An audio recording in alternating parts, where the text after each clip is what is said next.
Bill gates అనేవాడు ఒకప్పుడు Microsoft వ్యవస్థాపకుడా లేకపోతే అధినేత.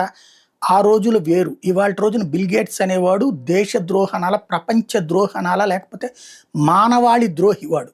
ఎందుకయ్యా అంటే పాండమిక్ సృష్టికర్తల్లో అతను కూడా ఒకడు. ప్రపంచవ్యాప్తంగా దొంగ వ్యాక్సిన్లను ప్రజలకు అంటగట్టి ప్రాణాలు తీసిన నరహంతకుడు అనాలి. అట్లాంటి వాడికి ఆంధ్రప్రదేశ్కి రాబోతున్నాడు. ఇలా 18 కాదు 16 అంటూ డేట్లు ఏదో ఇస్తున్నారు. వస్తే మోడీ ఇదే మన చంద్రబాబు గారితో కూర్చుంటాడట. ఆ తర్వాత అదేదో మన హెల్త్కి సంబంధించినటువంటి సర్వీసెస్తో అతనితో ఒప్పందం చేసుకుంటారట. అది ఆంధ్రప్రదేశ్ ప్రజల ఆరోగ్యాన్ని తీసుకెళ్లి వాడి చేతికి ఇచ్చినట్టే. వాడు ఏం చేస్తాడంటే ప్రపంచవ్యాప్తంగా ఇట్లాంటి వాటన్నిటి తీసుకుని దానికి అనుగుణ రోగాలు పుట్టించడమో, పెంచడమో, లేకపోతే దీన్ని పెట్టుకుని వాడి వ్యాపారం చేసుకుంటాడు.